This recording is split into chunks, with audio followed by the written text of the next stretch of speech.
Boy, I hope I don't get into trouble by talking about this. Not from the Satanists, not from the Sticks, Hex, and Hammer subscribers, but from the people watching. Because I noticed that in 2025, you're not really allowed to have nuanced takes. You either need to be on one side or on another. It's like a light switch, there's no dial. In other words, there's a camp that doesn't allow you to say anything positive about Russia. Like any take that you have, which is not inherently negative, makes you a bad person. And then there's the other camp where you're supposed to only say good things about Russia.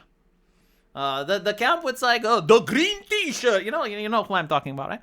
Anyway, I'm not going to talk about the conflict in Ukraine. I want to talk about something more interesting. Geopolitics. Do you guys like geopolitics? I find them fascinating. Every nation is being ran differently, even though we're saying everything is a democracy, or again, we separate the world through democracy, authoritarianism. The world is a little bit more complex. And so when you look at Russia, I like to compare it more with the time of Muscovy, if you guys know a little bit of history. It's ran more like a medieval society. And when you understand that, you also realize that a lot of Western nations are still kind of ran like a medieval society. What do I mean by this? Well, in a medieval society, you have the aristocrats, the ruling class, the ones that actually make the laws. And then you have the clergy, the priesthood.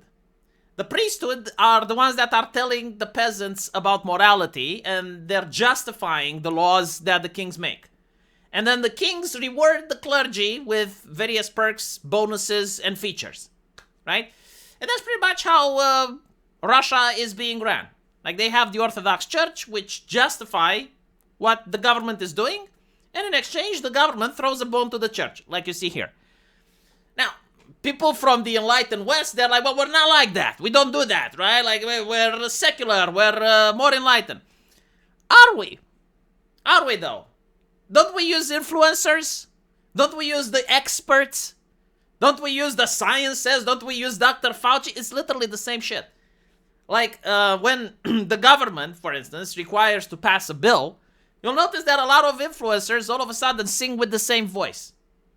That's how censorship is done in the West. It's not by silencing dissent anymore. It's like, we're a lot more advanced than that. What the governments are doing is they're having NGOs, and they're having influencers that the algorithm pushes.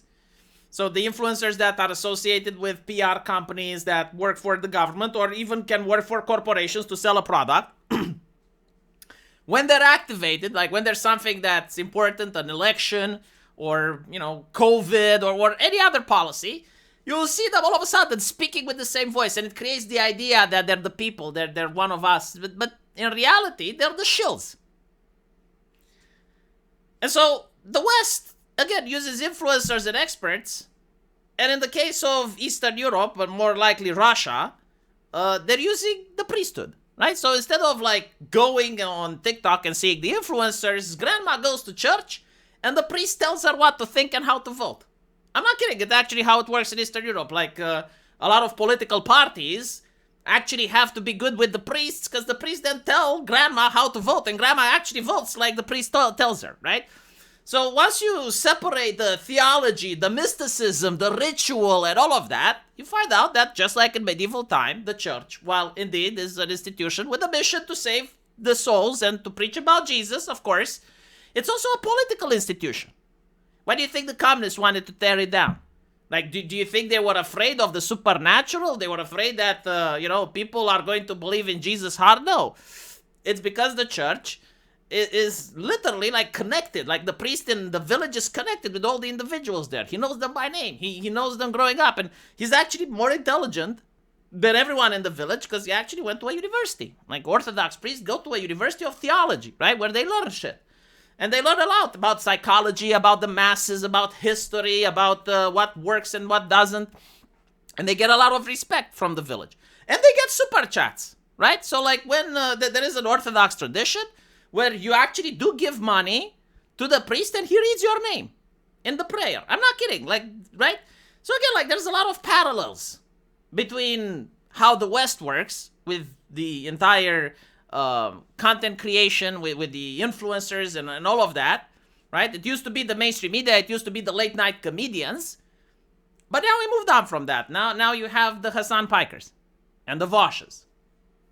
And in Russia, you have the priests. So when you see something like this, yeah, like this is them throwing a bone, right? Like it, first of all, tells the people, it's like, be afraid, there are satanic forces out to get you, but like the government has taken measures. And this probably raises the government in approval rating, because even nations that aren't fully democratic still require at least 40% of the people to support them.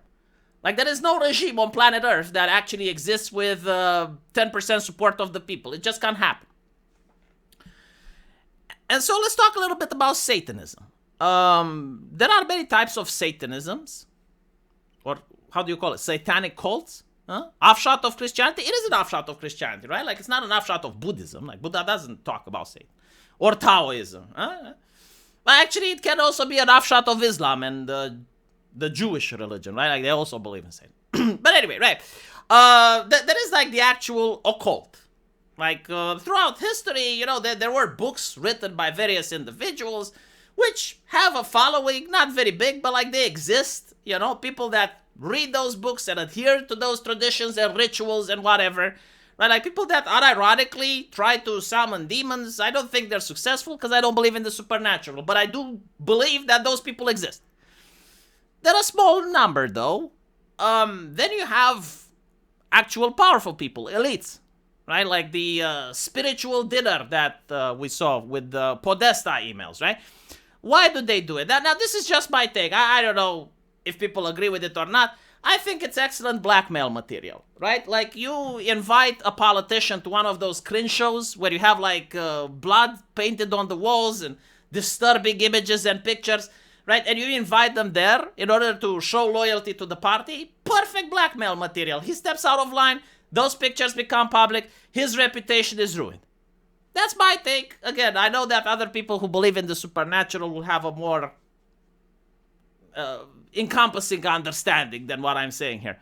But there's also the Satanic Temple. Now, the Satanic Temple was a response to the boomer generation, right? Like, the boomers, they were pretty bigoted, I would say, just like the woke people are bigoted.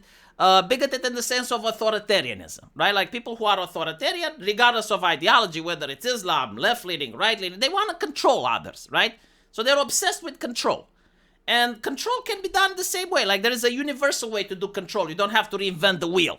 So this is why people talk about the horseshoe or whatever. It's because, like, the aspect of control is very similar, right? Control how people think, and more importantly, resist ideological debate, because you're not interested in debating, right? Like, you have power, you want to control, you don't want an argument. And so the way you do the bigotry is, like, for instance, the Patriot Act comes in, right? And some people will argue, it's like, hold out a little bit, right? But the Patriot Act comes from George Bush, it comes from the government. So, like, it must be righteous. Just like the war in Iraq, it must be righteous. So how do you debate against that? It's like, well, you don't debate. It's in the Bible. Shut the fuck up. You know, it's my belief. I believe. I have faith.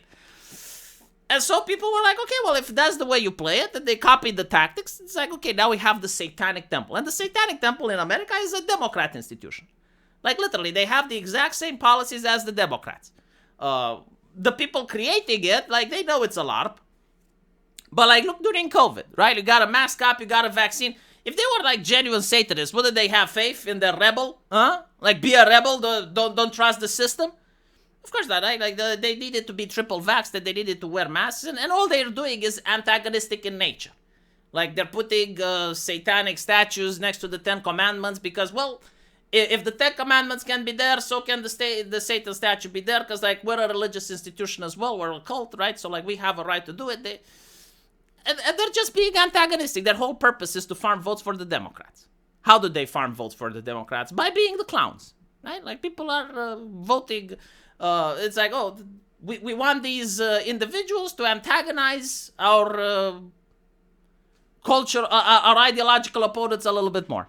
So we're going to support the Democrats because the Democrats give kickback funds to them, right? Now, with that out of the way, these are the satanic institutions that I know of. Would the Putin's act to ban international Satanism work? Well, as far as I know, there is no international Satanism.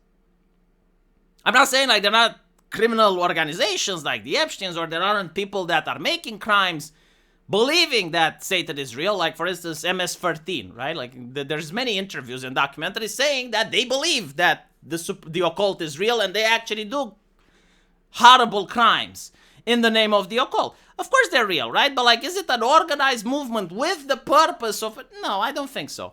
However, seeing the media freaking out, it's like, oh my goodness, they banned this. Oh, they banned this, and there is no such movement. Well, if there's no such movement, well, nothing gets banned, right?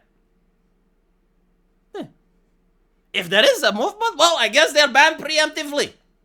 There you go.